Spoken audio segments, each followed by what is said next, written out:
Fireside Tales.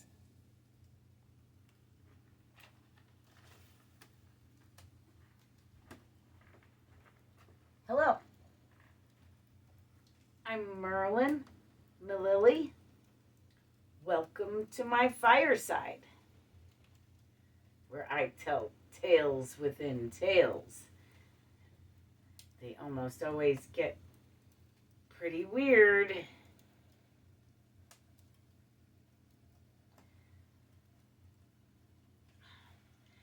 And I drink coffee.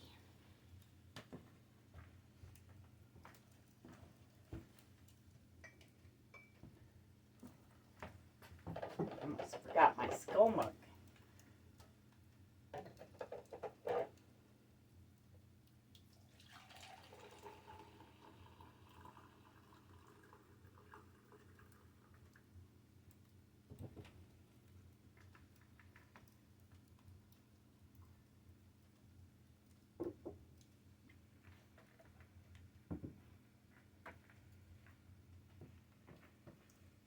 So every week here at Fireside Tales, so far, I've discussed reincarnation.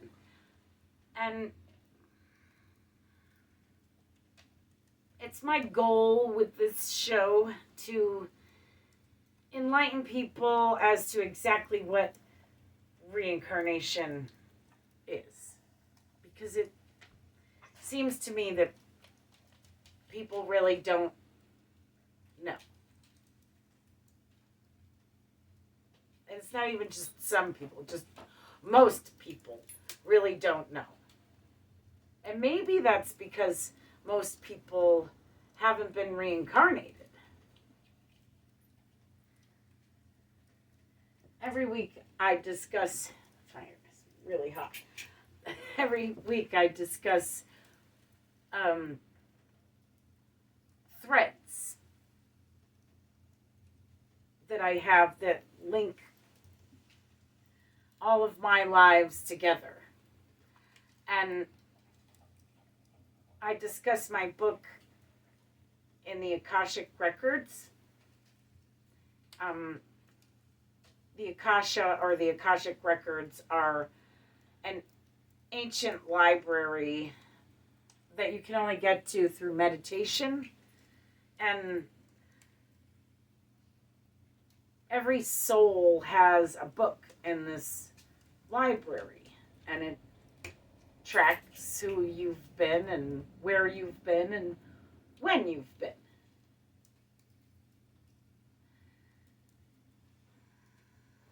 So I drink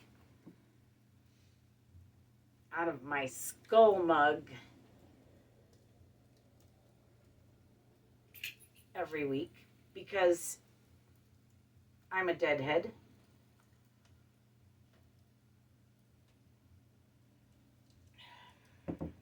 And every week I tell the story of the Grateful Dead in the way I heard it from a deadhead by a fire, the way it should be told. And there's several reasons why I tell the story of the Grateful Dead. The Grateful Dead is one of my threads, since its inception anyway. And the story comes from the Tibetan Book of the Dead. The Grateful Dead, the band, is what makes me a deadhead. The band is a psychedelic 60s rock band from San Francisco Bay Area. And the story comes from the Tibetan Book of the Dead. And that's how they got their name from the story. Well, they got their name from a description of the story in a Funkin' Wagnall's dictionary, strangely enough. So, every week I've been discussing my book in the Akashic Records and my threads. And one of my threads is that I'm a psychic medium now, and I've been a psychic medium in several other lives, if not all of them. And I've been able to communicate with the spirit realm since I was a little girl in this body. So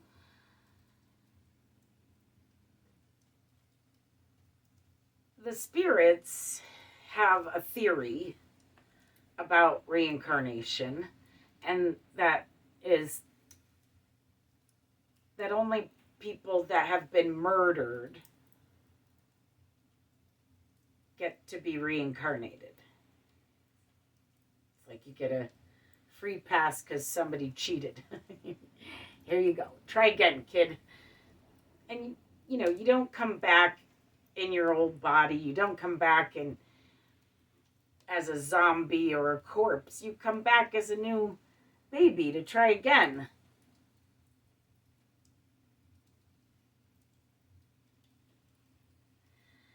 So,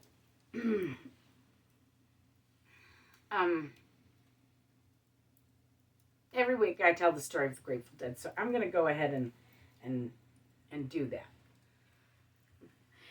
in the way it was told to me from a deadhead by a fire, as it should be told.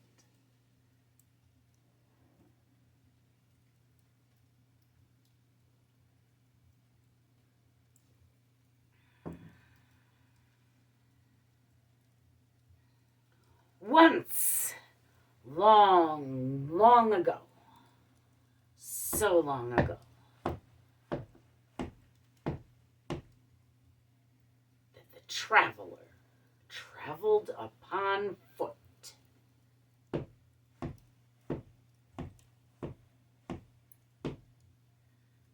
So there was a traveler, and she happens upon a little village. Looks quaint from the exterior. As she gets closer, she notices quite a bit of ruckus. She gets closer still. She sees that everyone is fighting over a dead body.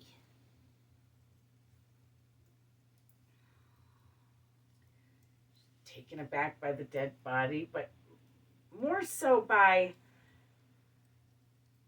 the atrocious display of disrespect that was flying over the dead body, back and forth, and the people arguing over the dead man's debts, and who was going to bury him, and where, and with what money. So the traveler just thinks this is gross. So she pays the dead man's debts, and she pays for a proper burial, and she prays over his grave, and she travels on.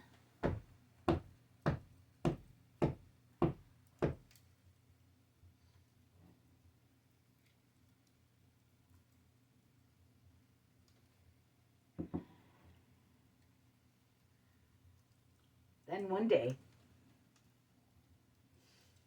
decades later, the traveler ends up in mortal peril.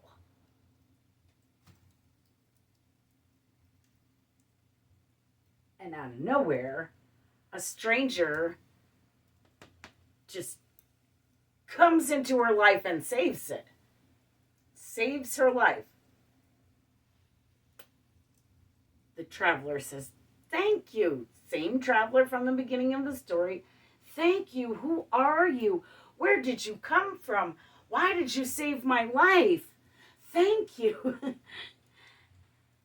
And the stranger says simply, "I am the Grateful Dead."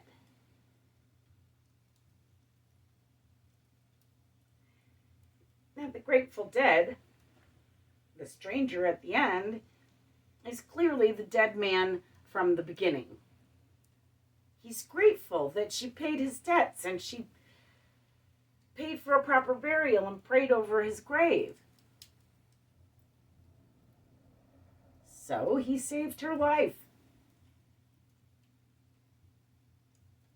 multiverse, God put him in the right place at the right time to save her life. And he knew in his heart that was the right thing to do. Because, why? He was grateful. And dead, but alive again because of reincarnation. And possibly that little murder clause.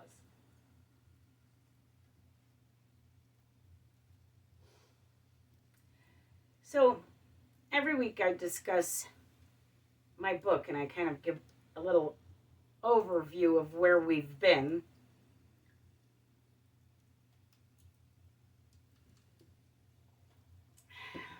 This is our first season, and we're on episode 24.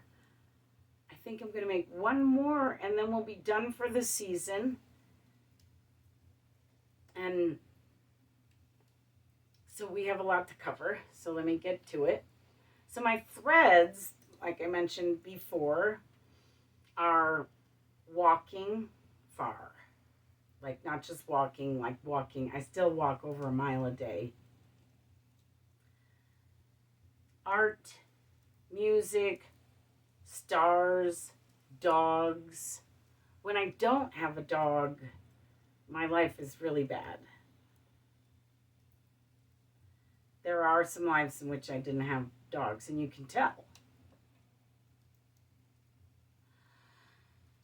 Nights with a K, nature, mountains, math, writing, and not just math and writing and reading, but like creating my own form of math and to calculate the planets and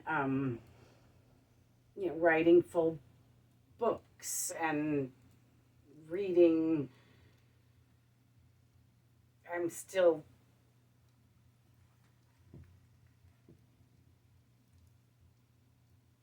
an avid reader. I read a lot. I read I read 3 or 4 books in the time that it takes most people to read one. And I'm always reading 3 or 4 books. So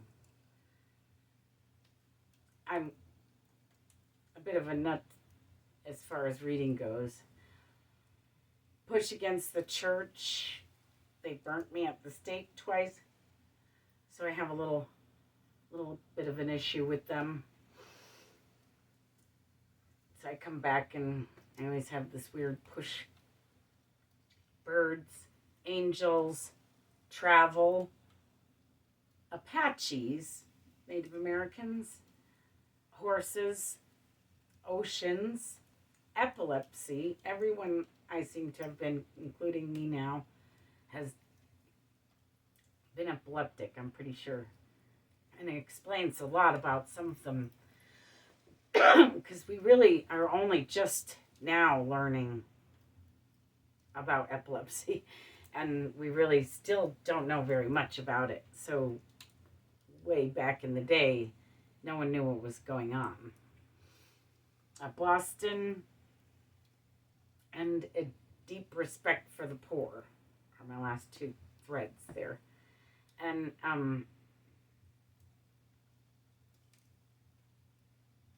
our first episode, I started at the very last person I was right before this life, in this body. Then I went back to the very beginning of my book in the Akashic Records and took you back to ancient Peru. And then there I talked about interdimensional travel and ancient Tibet. And then I took you to ancient Egypt, and we talked about ancient Sumeria twice. So another one of my threads is showing up in the same place a few times in a row. Sumeria. Then I ended up in Greece, ancient Greece. And then there's this watermark in my book. It seems to mark when time changed from BC to AD. I think it marks the Great Flood. But I ended up boarding a boat in ancient Greece.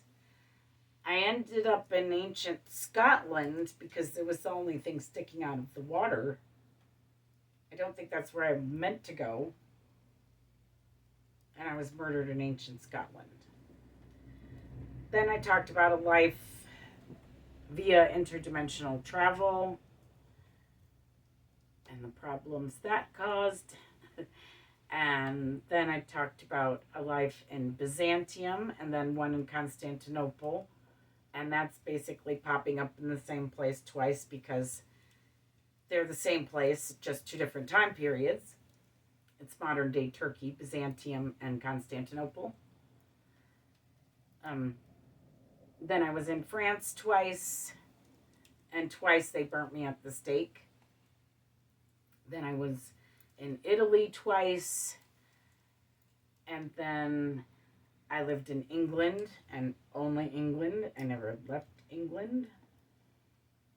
Then I was born in France and then hurried off to America, knowing somewhere in my soul probably that France liked to burn me at the stake. So ran off to America where they almost burned me at the stake, but they didn't. And I died in what is now California. Then I talked about a life in Austria and with travel all around Europe. And I talked about 2 lives in Boston, being in Boston twice, and then being born in Scotland and rushed off to Boston where I died. So Boston becomes a thread. And Netherlands and I talked about another life in the Netherlands and France, in which I was an artist, and then I talked about another life in America, in which I traveled up the Mississippi to the 4 Corners where I died, and then last week I talked about a life in Russia, and today we're going to go back to the Mississippi. And to Mississippi. I picked back up in 1919 today in Hazelhurst, Mississippi. And there might be some debate about this and the dates and things and who I was and who I end up being. But my parents were slaves, or black people in the American South post-slavery, which was strangely rather like slavery. I was born a girl, and I don't know if I even had a birth certificate, so I'm not sure where history and the documentaries get their dates and information from, but I know in my soul, and I know I went on to be Robert Johnson's first wife. Robert Johnson, the bluesman,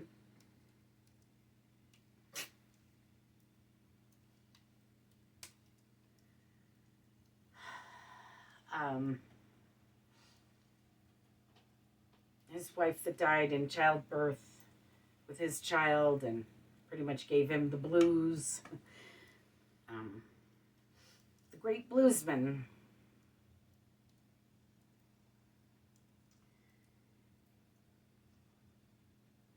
said in the documentaries that my name was Virginia Travis. But I know that Robert still calls me Miss Evangeline. So I don't know what my name was necessarily, but I know that he called me Miss Evangeline. And still calls me that. So people said he was lazy in the documentaries and he didn't want to sharecrop. But that's BS.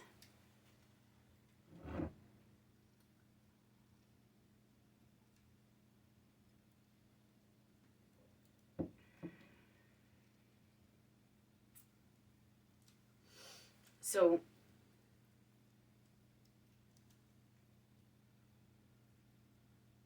I know that's BS because that's exactly what he was doing when I died.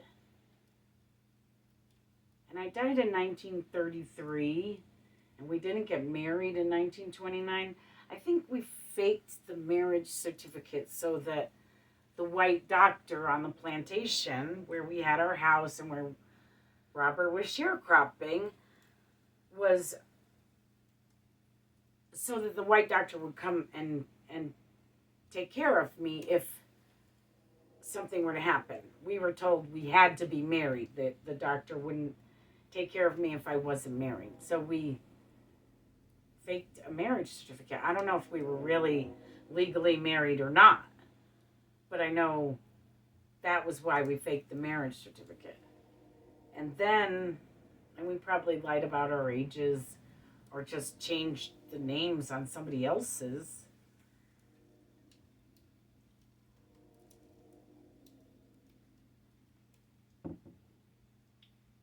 Nonetheless,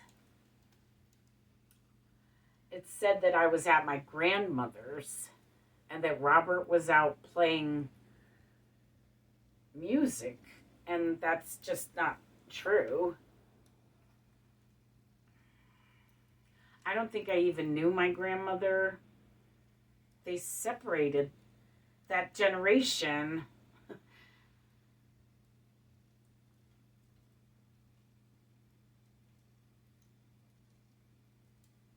In slavery, that was a thing. They separated moms from babies, from grandmas.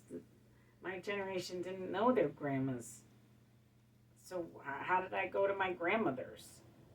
I think the story was told because what ended up happening was, even with a marriage certificate,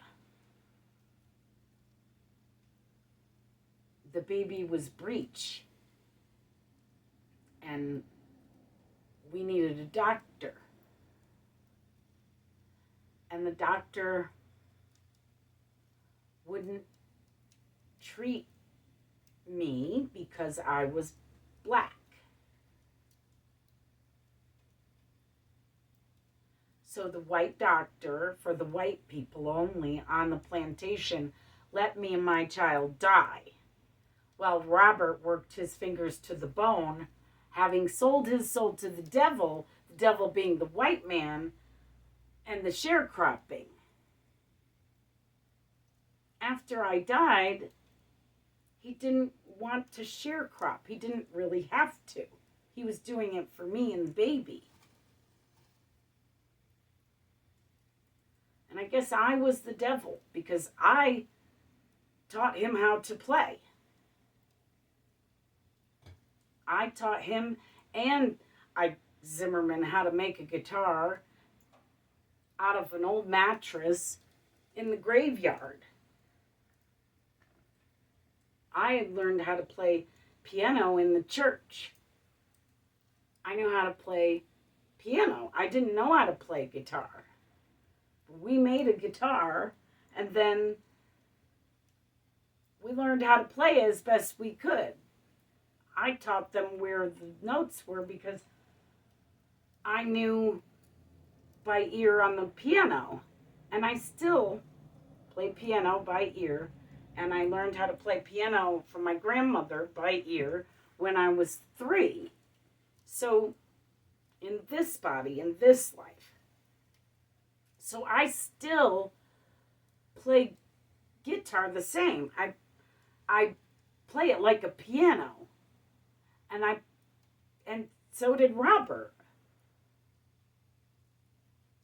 We both play the guitar like a percussion instrument because that's what I first learned on. And I taught him how to play. When he disappeared for a year, he got me pregnant. We got married, got a house. He decided to sharecrop, and I taught him how to play guitar. And he would go to the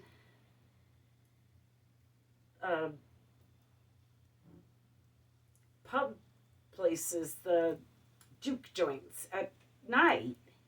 So he wasn't, I died during the day. It was the middle of the day. He was out working in the fields.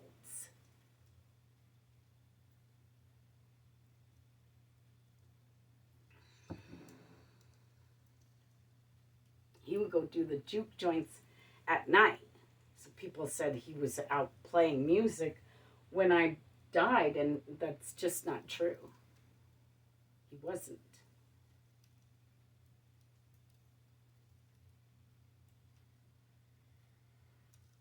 Sharecropping was not a good deal. We weren't going to get rich sharecropping. He had to play music at night. And I think he called me Miss Evangeline because I would sing. I taught him how to play guitar so I didn't have to play it, so I could sing. And singing has been a thing of mine. I still sing. I love to sing.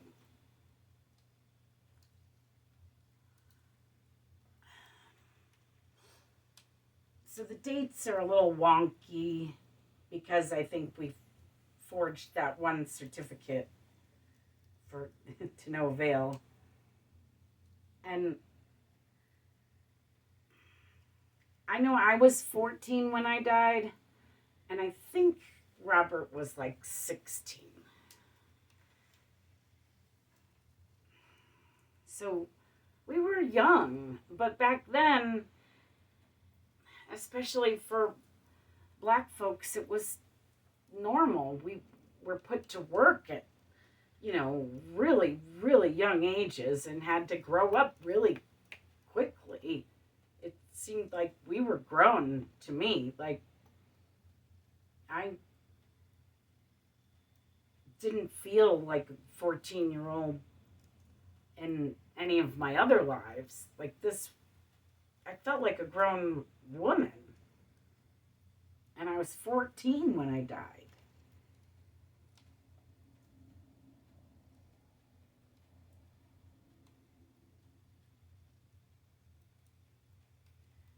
So there was no extra string. He didn't play with an extra string. He just played the guitar like a piano. Like I play the guitar now. And he didn't sell his soul to the devil. But I could see it being a metaphor for the sharecropping. And I do believe he had to go talk to them at the crossroads about sharecropping. He didn't want to sharecrop. And I'm sure he didn't after I died. But he did make an agreement for a brief moment to do that. Because that's how we could have a house and raise our child.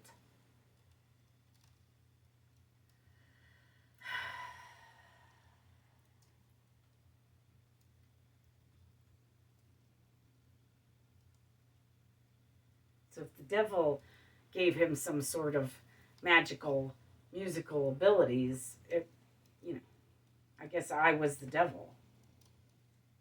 But he did refer to, devil women and stuff like that.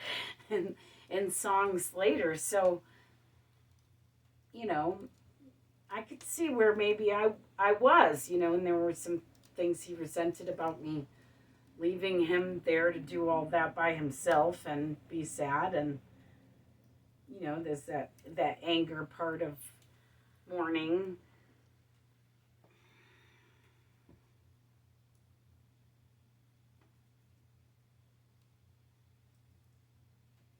Oh, so the ghost of Robert Johnson came to me in this life, in this body, in this house even, in this town, in this place when I first got here, Mount Shasta. I had just divorced my husband, and I was really sad. And I had a boyfriend briefly who really did me dirty, and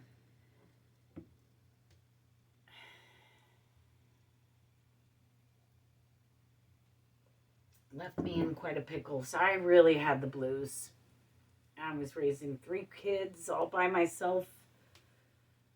And I was really, really, really, really, really sad. And the ghost of Robert Johnson came to me.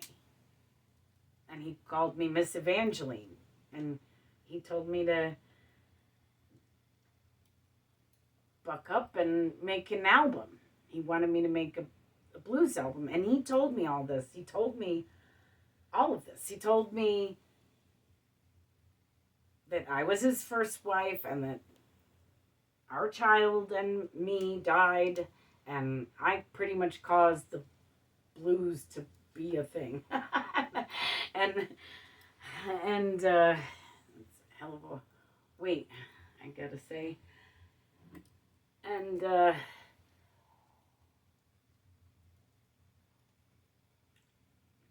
he told me that I taught him how to play and that I need to get some credit for playing that way, and that I need to make an album. And he kept pressing that I need to make an album, and he was really loud, and he'd tell me that I needed to make a blues album, and I need to make it now, and I could put some of his songs on it, and I should make a blues album. And it disturbed me. So much so that I went to a psychiatrist, and the psychiatrist told me to make a blues album. And so that's what I did. I made a blues album. And it was good, and it was fun, and it's called Miss Evangeline, and it's my first album. And now I have 16 albums out. So that's exciting. And my past life came to not haunt me, but to help me in this life when I was really down and out and really didn't think I was getting back in the game at all, ever, for anything. And my epilepsy was really bad at that point, and I didn't know that I was epileptic. So it had gotten pretty bad, and I didn't understand it still. And so there were a lot of problems that came with that. But not with the album. The album, you can listen to it on YouTube. Miss Evangeline, Merlin, Mililli. So I think that's about it for Evangeline Johnson. That's what I call her. I don't know about this Virginia Travis. I think they made that up. I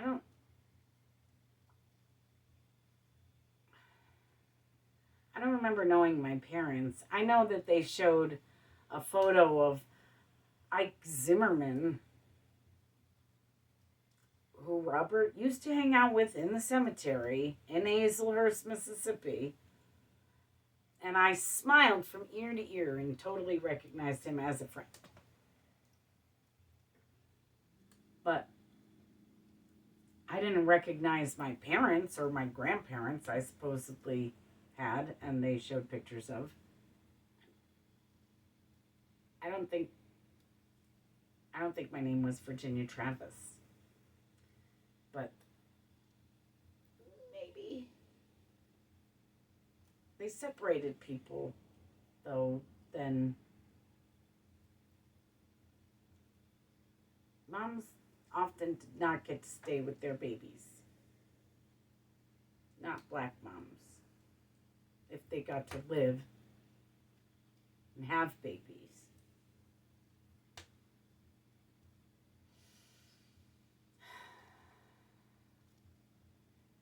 So,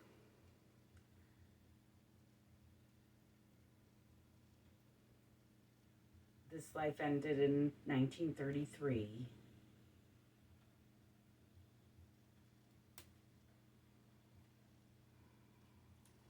In Mississippi.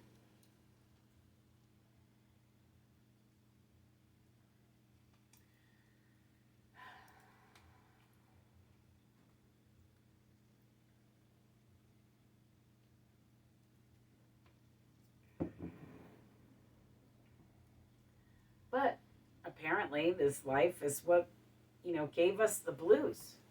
Well, this death. And it's interesting that she died in childbirth. If the murder theory that the spirits have is true, and she did die in childbirth, then the powers that be consider what that doctor did, his neglect, murder.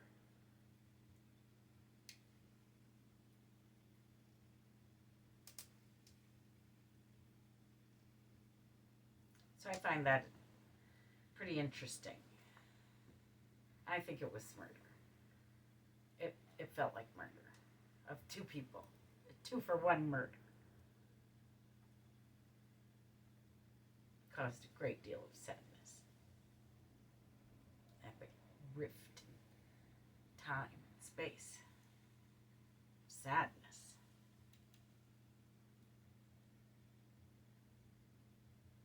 Because one man thought he was better than another.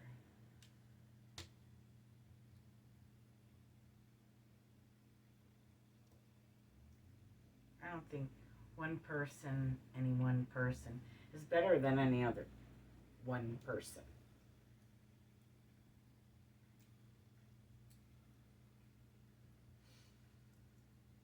I don't think we have the ability or right to judge those things as human beings.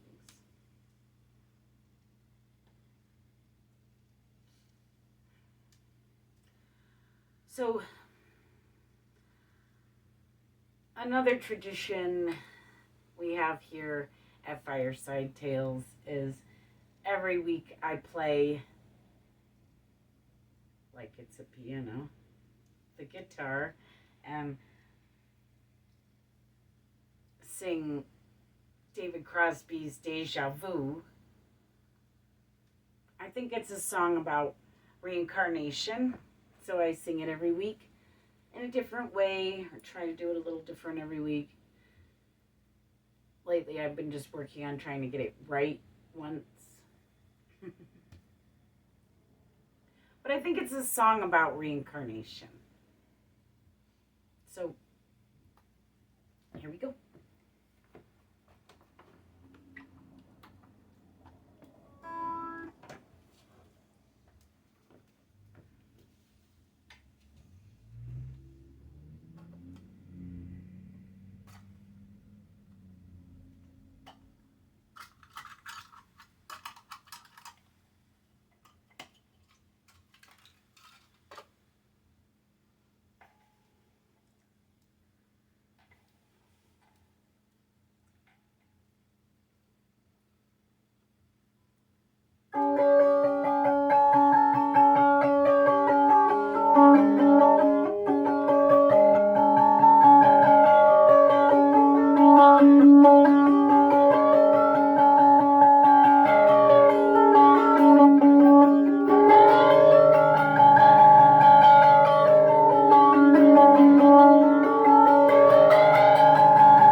If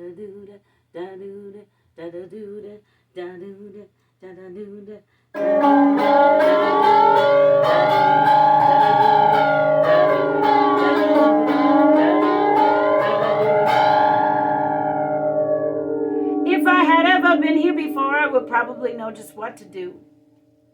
Don't you?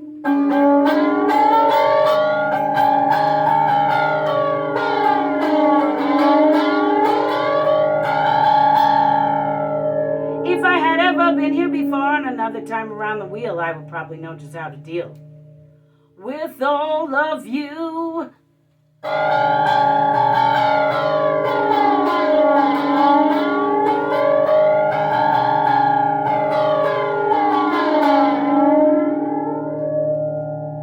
And I feel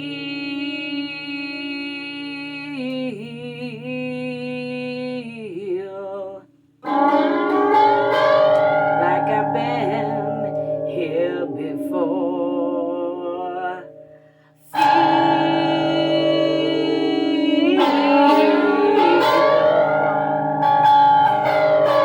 Like I've been here before, and you know, it makes me wonder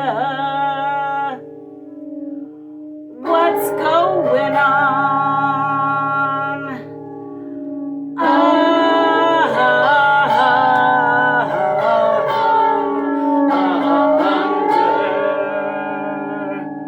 the ground.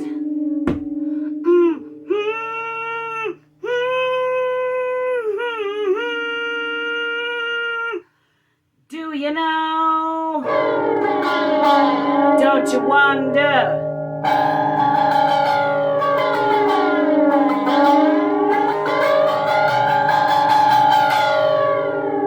What's going on down under you?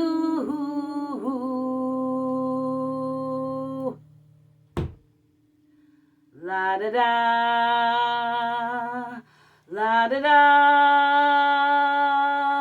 la da da da.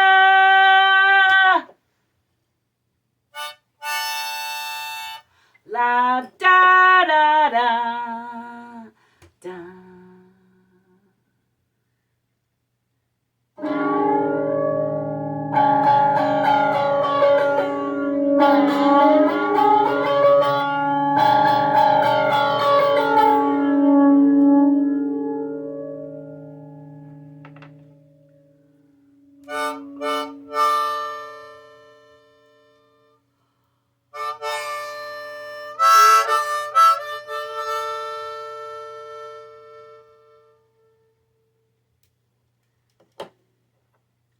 We have all been here before.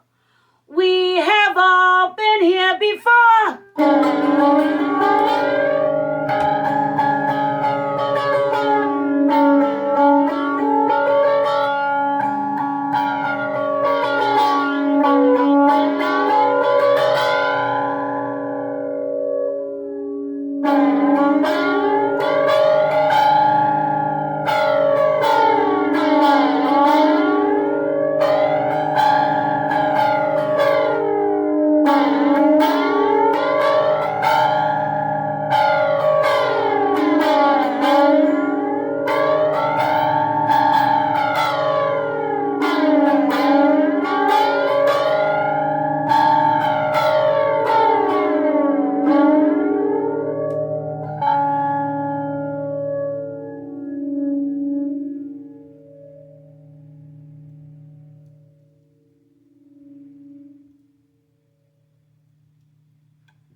Well,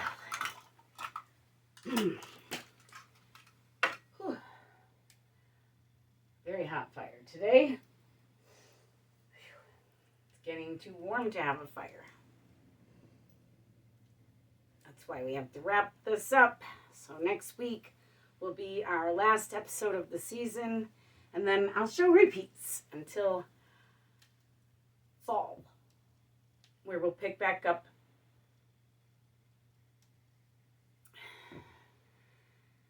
And I think I'm going to do a season per life.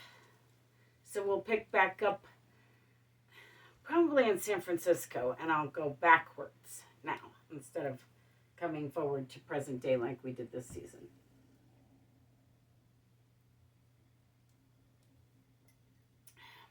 But I won't talk about this life,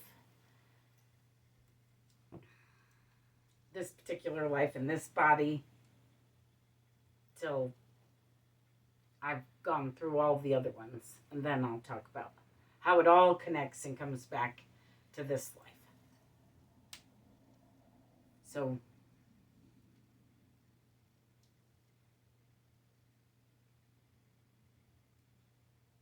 that's it for me today. Whew, and almost it for me for the season.